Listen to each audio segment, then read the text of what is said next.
everyone, today I've got your Pacific Rim movie review. Guillermo del Toro takes robots versus monsters to a whole new level in Pacific Rim. Right off the bat, I would say that the visuals were really impressive and better than anything I would expect to see from him. The story itself is interesting because the slew of monsters known as kaiju started rising out from the sea and decided to wreak havoc on the world and the people. The humans had created these Jaegers, which are controlled by two pilots by this neural bridge and just using their minds to move these big ginormous robots. I liked how different countries had different robots with really cool names, so you know which ones were associated with whom.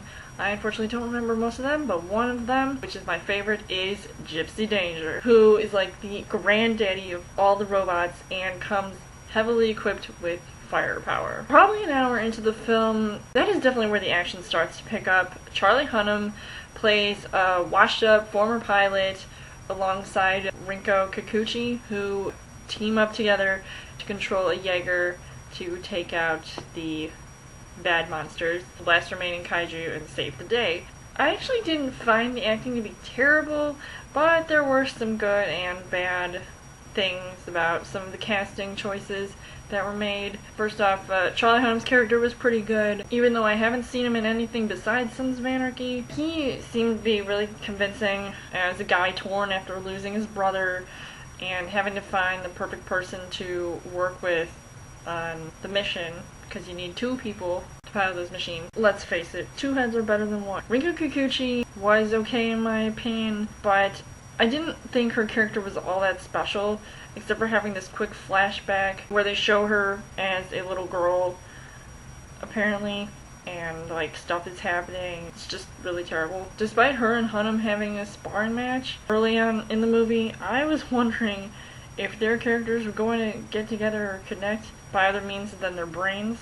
Oh well. Speaking of brains, Charlie Day's character is obsessed with getting inside the mind of a kaiju, which I found to be pretty interesting. Besides having just the look of a nerd, but up against the kaiju, it feels like he just couldn't stand a chance, or he wouldn't stand a chance. He sometimes provided a good mix of comedy among the chaos, but his character was just really underdeveloped, and I didn't hate him. It didn't really matter in the end anyway. I wouldn't say it's a cameo appearance, but Ron Perlman is in this movie, and he's been working with Guillermo del Toro, on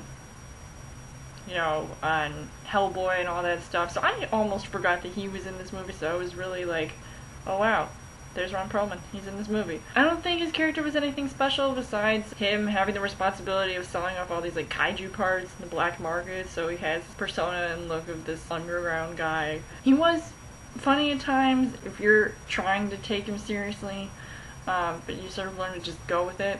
Idris Elba gives an awesome performance as Beckett's commanding officer. He definitely has the look and he definitely has the attitude to go along with it. The one scene of his that stood out to me the most had to be where he makes this huge speech to everybody in the base, and it felt like one of those fantasy war movies like Lord of the Rings or Braveheart, or any of those movies where the main guy gives these motivational speeches, and it's just really awesome.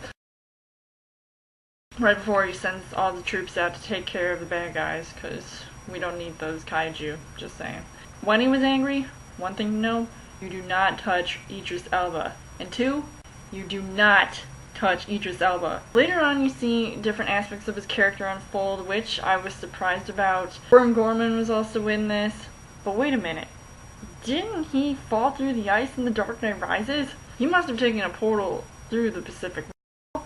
GLaDOS! I also like the soundtrack. It was very action-packed and flowed well with the events happening and the scenes.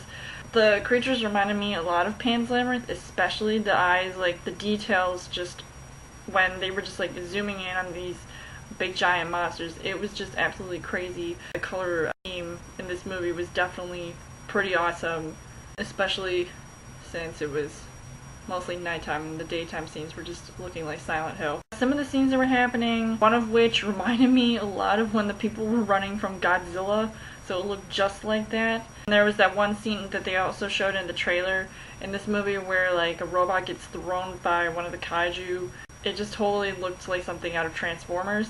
I really wanted that image to get out of my head, and so I think that was one of the downsides of Pacific Rim, because it just kind of reminded me of like Godzilla or Transformers.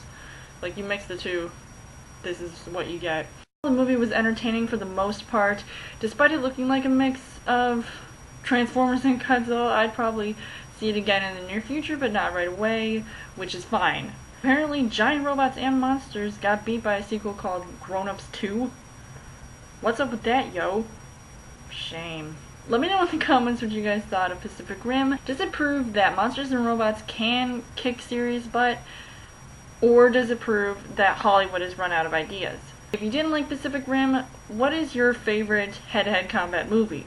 As always, you can subscribe to my channel and find more movie reviews, movie updates, come back every week for a Chill Thursday video. You guys can also like me on Facebook and follow me on Twitter, and I will see you guys later.